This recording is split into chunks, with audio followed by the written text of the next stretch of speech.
Bueno, arrancamos con la última etapa de la filosofía analítica. Arrancamos con el giro pragmático, que se desarrolla en la década del 50 hasta nuestros días, ¿no? Este giro pragmático tiene que ver, digamos, con un cambio de ideas, de perspectiva con respecto al estudio del lenguaje. Se comienza a revalorizar el lenguaje cotidiano, el lenguaje ordinario, el lenguaje que usamos todos los días. Por eso tiene en cuenta más que nada el lenguaje en uso, ¿no? Por un lado, recuerden cuando la distinción que hacía Saussure entre lengua y habla, ¿no? La lengua era ese sistema de signos y el habla era la puesta en acto, ¿no? El uso que cada individuo hace de esa lengua, ¿no? Y Saussure había dejado de lado el habla por ser demasiado heterogénea y se había quedado con el estudio de la lengua. Bueno, el giro pragmático va a rescatar el habla, es decir, ya no va a dejar, al contrario, va a dejar por ahí no se va a centrar en el estudio de la lengua, sino en el habla, es decir, en la puesta en acto, en el uso que cada individuo hace de la lengua, ¿no? Por eso es que digo que se revaloriza, digamos, el lenguaje cotidiano, el lenguaje ordinario. Eso por un lado. Por el otro lado, en el giro pragmático, muchos analíticos se dan cuenta, digamos, que el lenguaje no tiene una función, o por lo menos no es la única función, la función descriptiva. Es decir, el lenguaje no es exclusivamente descriptivo, sino que el lenguaje tiene otras funciones. Y eso es lo que rescata el giro pragmático. Bueno, ahora vamos a ver un poquito, bueno, qué es la pragmática, vamos a hacer una introducción a eso y después vamos a ir a los autores directamente, ¿no? Vamos a ver al segundo Wittgenstein. En otra clase vamos a ver a Austin y a Searle. ¿Sí? Bueno, arranquemos. A pesar de que existen diferencias con respecto a la definición de pragmática, hay una cierta unanimidad en lo que tiene que ver o en lo que se refiere al objetivo central de la pragmática. La pragmática, lo que escribí acá, podríamos decir que su objetivo es estudiar los principios que regulan el uso del lenguaje en la comunicación, es decir, las condiciones que van a determinar tanto el empleo de un enunciado en una situación comunicativa concreta como su interpretación por parte del destinatario. ¿Qué significa esto? Que la pragmática va a tener en cuenta los factores extralingüísticos que van a determinar el uso del lenguaje, ¿sí?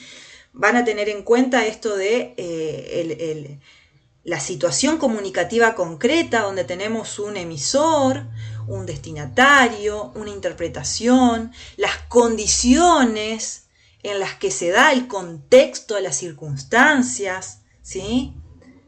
Las intenciones, que son factores que son extralingüísticos, pero que van a determinar el uso del lenguaje. Y hasta, en algunos filósofos van a decir, bueno, no solamente determinan el uso, sino hasta el significado de los signos del lenguaje. ¿Bien? Por eso se dice, bueno, por eso es distinto, se diferencia la pragmática de la gramática. La gramática estudia, es el estudio, digamos, puramente lingüístico. En cambio, la pragmática va a considerar, digamos, el lenguaje en uso y los factores extralingüísticos. Bueno, con respecto a los problemas que aborda, tenemos el problema del significado no convencional. ¿A qué hace referencia eso? Hace referencia a que existen palabras, existen frases que no tienen el valor que se le asigna o el significado que les asigna el sistema de lenguas.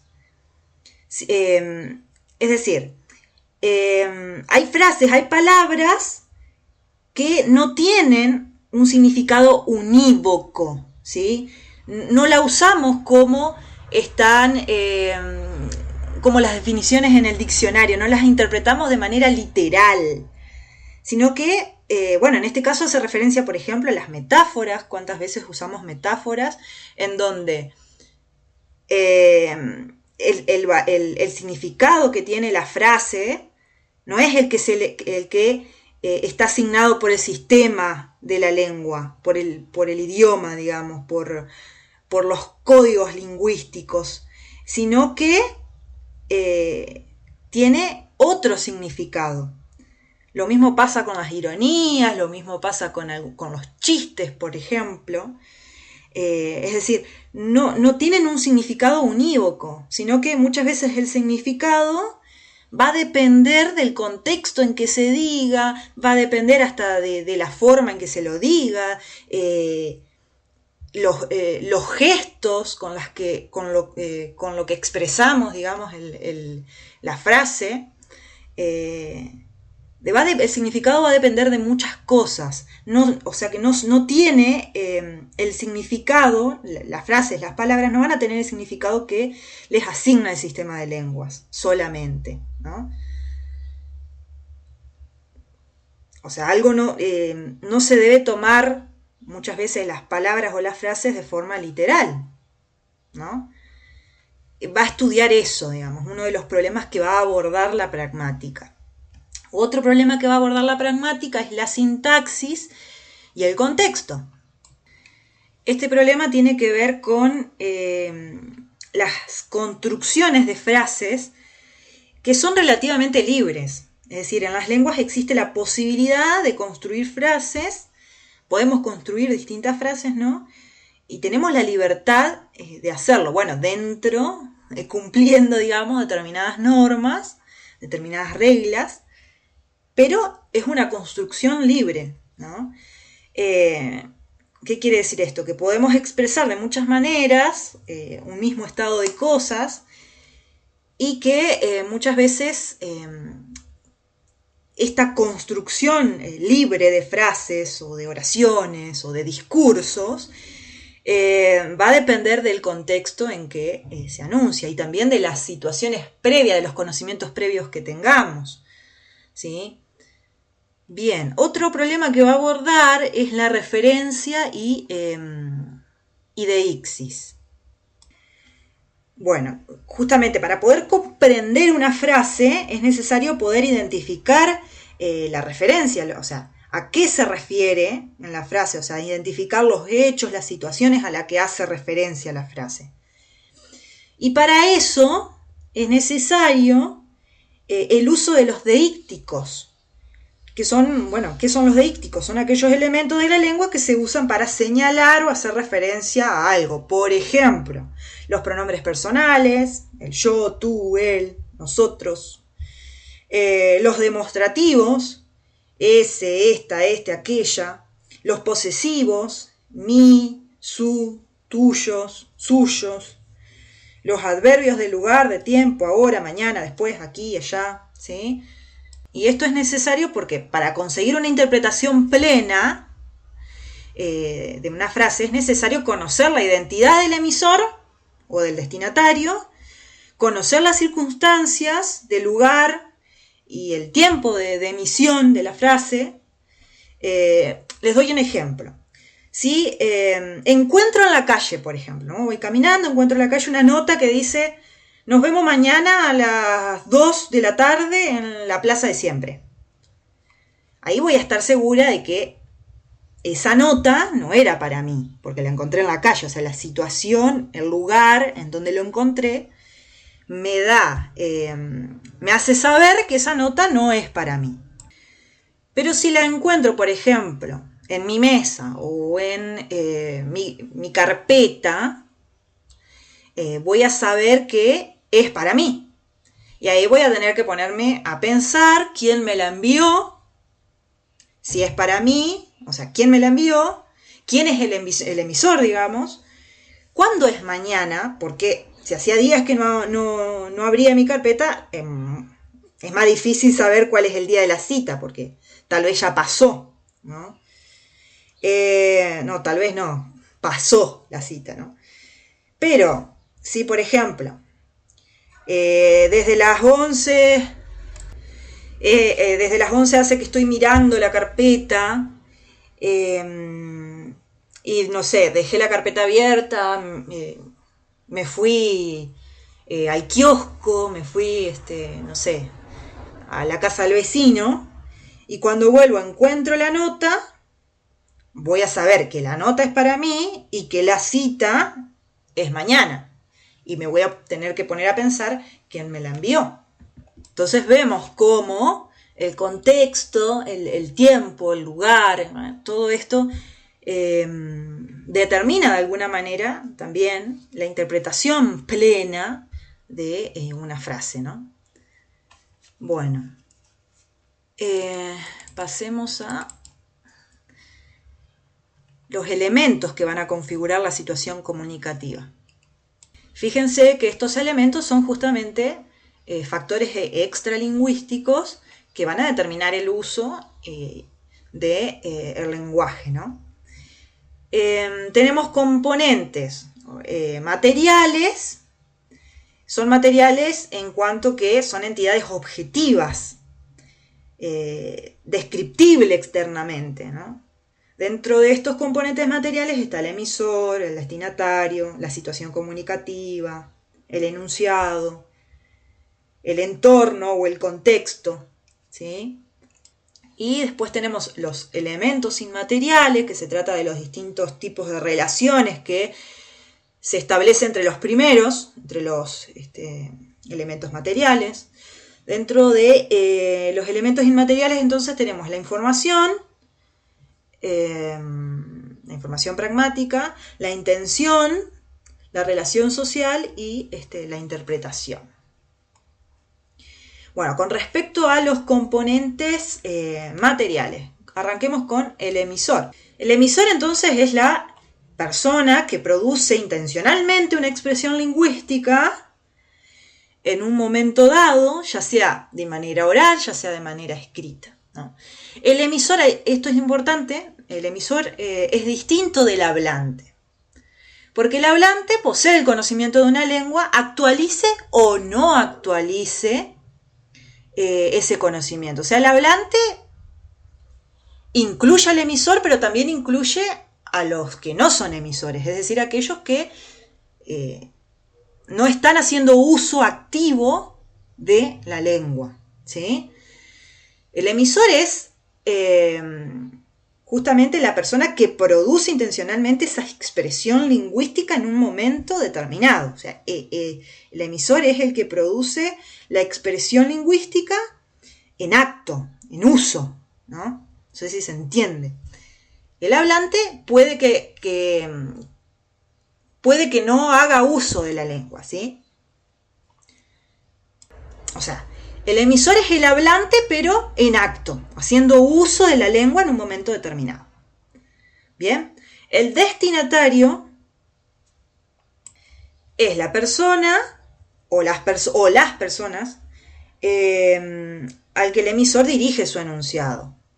Es decir, es el sujeto concreto al que va dirigido el mensaje. Y en esto se va a distinguir con el oyente. ¿Por qué? Porque el destinatario es siempre el receptor que es elegido por el emisor. No es alguien que capta la conversación así por casualidad, ¿no? El destinatario es a quien yo elijo que vaya dirigido mi mensaje. En cambio, el oyente es todo aquel que tiene la capacidad de comprender un determinado código lingüístico, ¿no? Tiene la capacidad de comprender el mensaje. O sea, todos somos oyentes, pero no todos somos destinatarios. O sea, para ser destinatario, el emisor me tiene que dirigir directamente a mí el mensaje, ¿sí? Distinto de la oración, porque la oración puede ser no realizada, en cambio el enunciado es en algunos casos, la actualización de la oración. Es decir, el enunciado es la expresión lingüística que ejerce un emisor en un momento determinado. La oración generalmente, su contenido semántico va a depender de su estructura, no de los usos que hagamos de esa oración, ¿no? Y la oración también se va a evaluar en términos formales. Se va a evaluar si es correcta o incorrecta en su estructura gramatical. En cambio, el enunciado, por un lado, es una secuencia lingüística concreta, realizada por un emisor en una situación comunicativa concreta. La interpretación del enunciado va a depender no solo del contenido semántico y no solo de su estructura, digamos, sino que va a depender de las condiciones de emisión.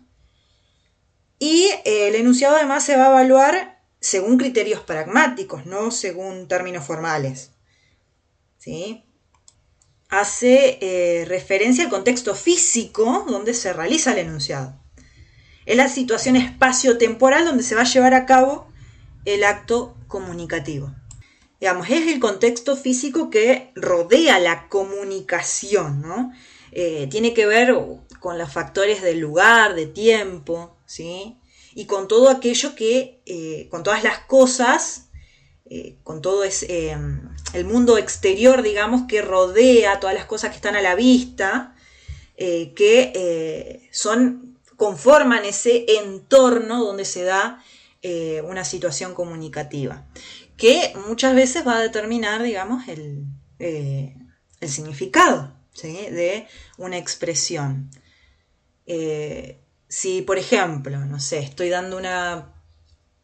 voy al hospital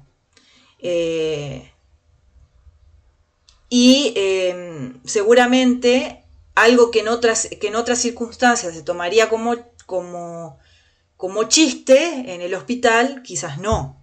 O sea, muchas veces el entorno va a determinar el significado de una frase, de una expresión, ¿sí?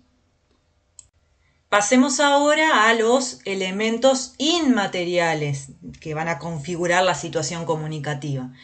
La información pragmática. Bueno, ¿qué es la información pragmática? Bueno, tiene que ver con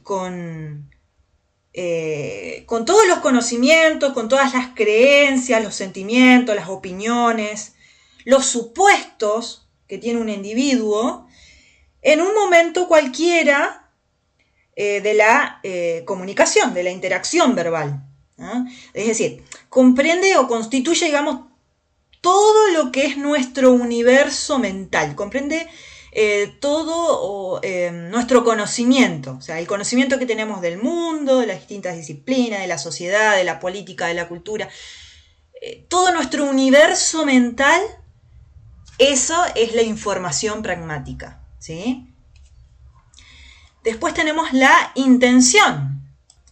Puede ser entendida desde el punto de vista del emisor como desde el punto de vista del destinatario.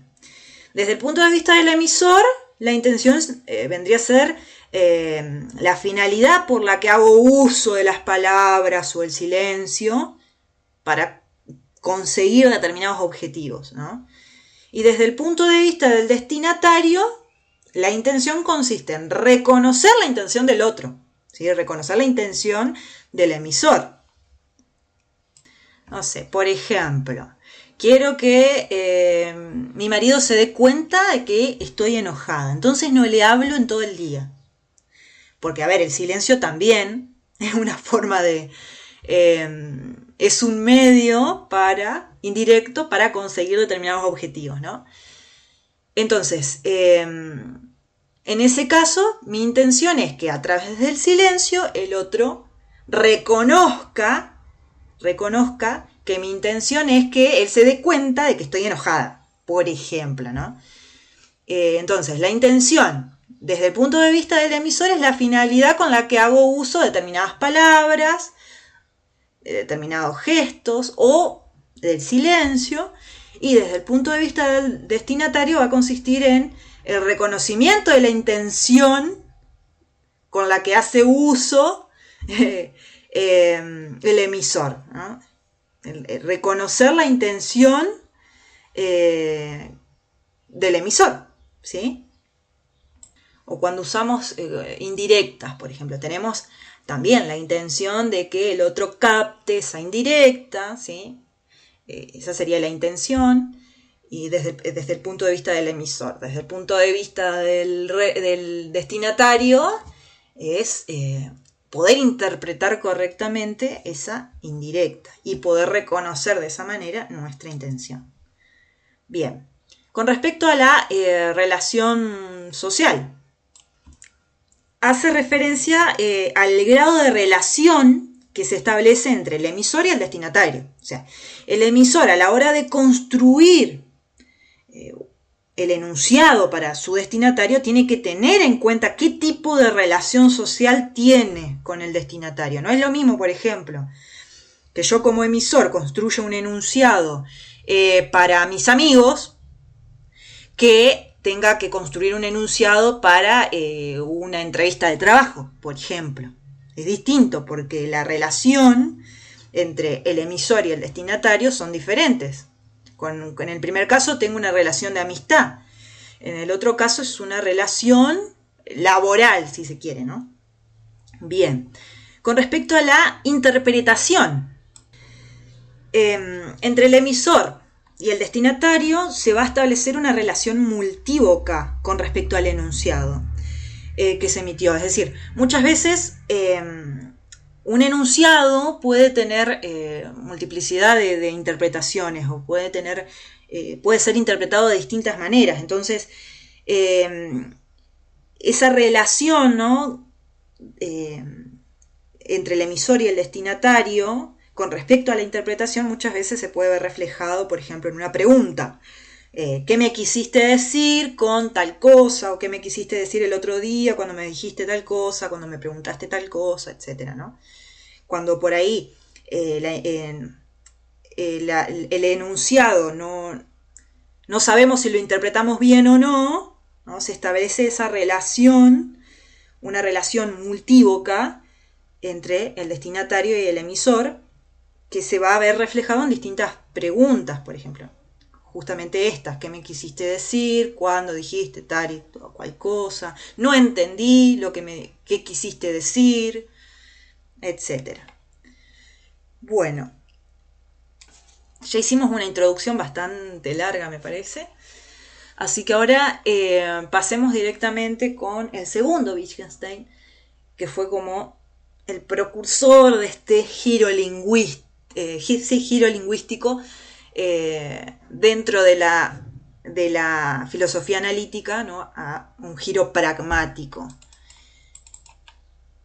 Bueno, no voy a hablar de su biografía porque ya lo vimos cuando vimos el primer Wittgenstein, así que directamente vamos a pasar a su cambio de parecer.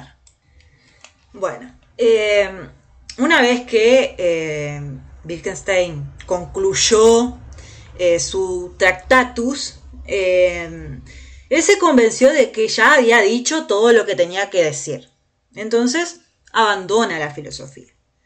Se dedica a otras cosas, se dedica a la jardinería, a la arquitectura.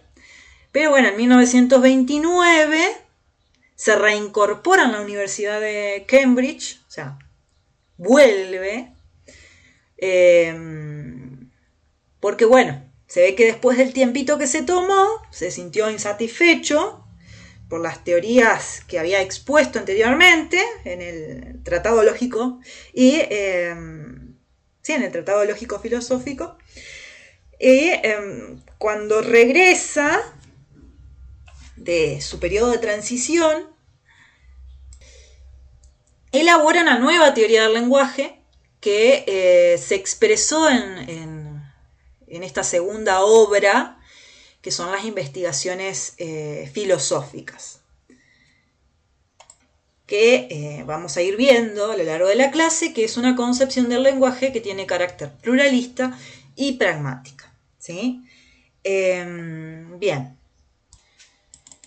¿Qué pasa con este segundo Wittgenstein? Bueno, él se da cuenta, ¿sí?, que el lenguaje no se reduce a una función descriptiva de la realidad, sino que esta es una función entre muchas otras, ¿sí?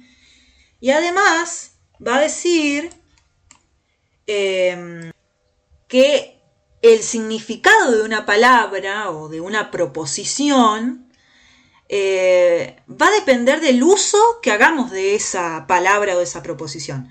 Y ese uso que hacemos se inserta dentro de un contexto de actividades sociales. Es decir, no se puede pensar, dice Wittgenstein, el lenguaje independientemente de la vida social de la que forma parte. Entonces, las palabras y las proposiciones consideradas aisladamente, sin tener en cuenta su uso o el contexto en que lo usamos, carecen de significado. Solo van a tener significado en un contexto de uso, en una práctica social determinada, ¿sí? Volvamos a el cuadrito de acá atrás. Bien. Es decir, ¿qué quiere decir con todo esto? Lo voy a decir con otras palabras. Los significados, por ejemplo, de los nombres siempre cumplen una finalidad dentro de un determinado juego del lenguaje. Y él acá hace, y esto es importante, porque bueno, él acá elabora la teoría de los juegos del lenguaje, la teoría del uso del lenguaje, en donde, bueno, él va a plantear que no hay un solo uso del lenguaje, sino que hay múltiples usos del lenguaje según el contexto. Y dependiendo del contexto, va a variar los juegos del lenguaje, van a variar las reglas del lenguaje. Entonces, los significados de los nombres siempre van a cumplir una finalidad dentro de un determinado juego del lenguaje. Ese juego del lenguaje no se identifica con el contexto, sino con las reglas. O sea, ahora vamos a ir analizando esto más detenidamente, ¿no? ¿Qué quiere decir esto? Que en los juegos del lenguaje no se identifica con el contexto, sino con las reglas. Que aunque el contexto sea, digamos, determinante para establecer la validez de esas reglas en lenguaje, es una práctica social normada, es decir, está sujeto a reglas. Es decir, el uso del lenguaje está regido por reglas, que son criterios que compartimos dentro de un mismo juego del lenguaje, que van a hacer posible el uso correcto o incorrecto del lenguaje. ¿Qué son las reglas? Las reglas son las contenidas en la gramática. O sea, la gramática nos va a proporcionar reglas que van a determinar las combinaciones lingüísticas que están permitidas y cuáles no. Pero esa gramática es producto de un consenso intersubjetivo. No significa, los juegos del lenguaje no tienen que ver solamente con los distintos idiomas, sino que tiene que ver, por ejemplo, los distintos ámbitos sociales en que ponemos en juego el lenguaje. Porque, a ver, por ejemplo, dentro de la biología, dentro de cada disciplina tenemos juegos del lenguaje que son diferentes. O sea, tenemos un juego del lenguaje dentro de la biología, un juego del lenguaje dentro de la filosofía, dentro de la historia. Hay distintos juegos del lenguaje dependiendo muchas veces en este caso, el ejemplo que di son de las disciplinas, pero a ver, juegos del lenguaje hay entre los amigos, hay entre la familia, hay entre una institución, hay distintos juegos del lenguaje dependiendo, digamos, las circunstancias en que hacemos uso del lenguaje. Wittgenstein, para entender esto, pone el ejemplo del juego de ajedrez. Él dice, ¿cómo aprendemos nosotros a jugar ajedrez? Es decir, no basta, dice Wittgenstein, que alguien que sepa el juego de ajedrez me indique qué pieza es cada una.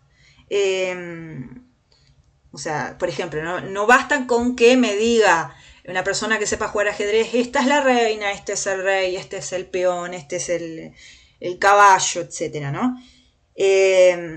Sino que hay que saber además cómo se desplaza cada pieza dentro del tablero, cómo usarla, en qué momento usarla, qué papel cumple cada una, por ejemplo. Y eso solamente lo podemos aprender, dice Wittgenstein, jugando al ajedrez. O sea, las estrategias en el ajedrez y cómo se juega el ajedrez lo vamos a aprender jugando. Bueno, de la misma manera, lo mismo pasa con el lenguaje. Que alguien sepa el significado de un nombre, eso no alcanza, no basta, porque el significado no es unívoco, dice Wittgenstein. Sino que el significado de una palabra va a variar de acuerdo a determinados contextos de uso, y muchas veces fuera de ese contexto las palabras pueden indicar cualquier cosa, ¿sí? A ver, les voy a poner un ejemplo. Por ejemplo, los nombres propios. Cristina Fernández de Kirchner y, Ichigo Kurosaki. Bueno, Cristina Fernández de Kirchner supongo que todos sabemos quién es.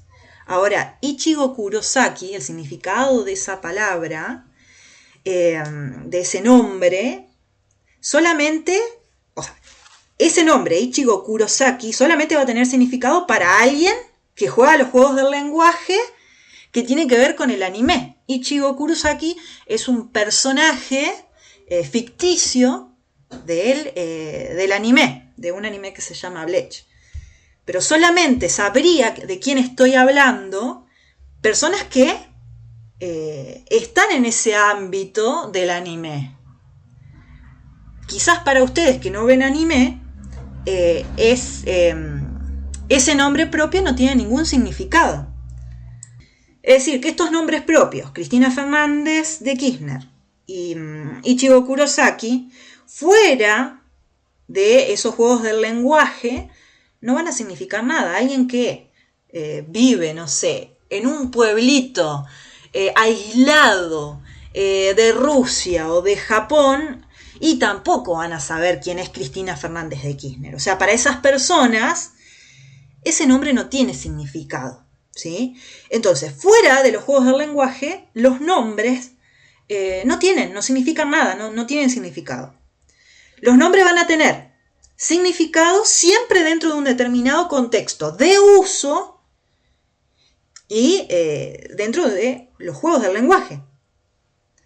Entonces, lo característico del lenguaje, para Wittgenstein, no es que tengamos referencia con los objetos, sino que aprendamos las reglas de práctica social. Es decir, que aprendamos digamos, el contexto de uso, ¿sí? de las palabras. Ay, a ver, creo que tenía una guía dispositiva que tenía que ver con eso. Bien. Los juegos de lenguaje son totalmente diversos, como les dije, son variados. No hay una cantidad definida, ¿sí? Acá dan algunos ejemplos que justamente van a tener significado dependiendo el juego del lenguaje en donde se inserten. Bien, a ver. No, este no todavía, pasemos a este. Bueno, Wittgenstein, este segundo Wittgenstein, va a criticar, por un lado, el esencialismo, ¿no? Que él va a decir que el significado de una palabra no viene dada por el objeto, o sea, no viene dado por la referencia.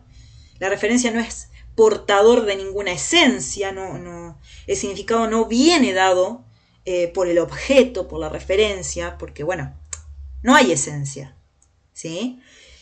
También va a criticar el representacionismo, es decir, el significado, va a decir Wittgenstein, no viene dado por una imagen mental o por una representación mental. Es decir, él va a decir que no existe ningún lenguaje privado donde el sujeto deba remitirse. Porque si el lenguaje, dice él, fuese algo privado o subjetivo, caeríamos en un solipsismo y no se podría usar el lenguaje para comunicarnos o entendernos con alguien, ¿sí? Entonces, ¿qué es lo que otorga el significado a las palabras, a los nombres? Y bueno, ese es el uso, el contexto, ¿sí? Wittgenstein también se plantea, bueno, qué es lo que tienen en común los distintos juegos del lenguaje. Si no hay esencia, ¿qué es lo que tienen en común? Y lo que tienen en común es solamente y entre comillas, parecido familiar, dice él. Porque al no haber esencia, no existe entre los juegos del lenguaje nada en común, sino que solamente se asemejan, digamos. Así como se asemejan los miembros de una familia, dice, ¿no? O sea que lo único que puede funcionar como, entre comillas, común en el lenguaje son las reglas de uso del lenguaje. Es decir, cada juego del lenguaje tiene sus propias reglas y no es válido aplicar las reglas de un juego a otro, ¿sí?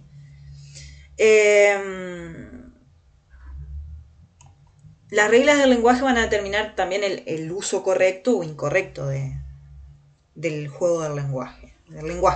Entonces, para ir terminando, el lenguaje va a ser para Wittgenstein una acción social. Va a configurar una forma de vida, dice él. Porque justamente las formas de vida en las que vivimos son las que van a determinar el por qué hablamos de esta manera y no de otra, ¿sí? Hablar un lenguaje, dice Wittgenstein, es parte de una actividad, de una forma de vida. Acá la idea de forma de vida hace referencia él hace hincapié en el carácter pragmático y social del lenguaje. El lenguaje deja de ser una representación privada y subjetiva, ¿no?, para convertirse en parte integrante de la realidad misma. Las palabras son acciones sociales. Lo característico del lenguaje no es la representación mental ni la referencia, sino el criterio público, no privado, de la significatividad. Es decir, el lenguaje es una forma de conducta humana, es un aspecto, entre otros, que van a constituir la vida social del hombre. Entonces, tenemos que tener presente que el significado de una palabra no va a venir dado por el referente o por esta representación mental, sino por el uso diario, cotidiano, ordinario, que hacemos del lenguaje, ¿sí? Yo creo que acá hay un ejemplo que encontré en internet. Dice: resultaría imposible entender el enunciado "el presidente cayó", si no tomáramos en cuenta la situación. Podría tratarse de una caída de la popularidad, podría tratarse de un accidente, o que el presidente hubiera sido víctima de algún engaño. O sea, no sabemos. Así, el enunciado totalmente descontextualizado, ¿sí?, sacado del uso ordinario, cotidiano, y no sabiendo en qué juegos del lenguaje fue enunciado, no sabemos qué significa, ¿sí? Todo este planteo del segundo Wittgenstein nos sugiere entonces cierto pragmatismo en su nueva concepción del lenguaje. Esta es una de las frases de Wittgenstein, que dice: no busquéis el significado, buscad su uso. O sea, no, el significado justamente viene dado por el uso, no, ni por el referente, ni por la representación mental, sino por el uso. Por eso hay una revalorización del lenguaje cotidiano, del lenguaje ordinario.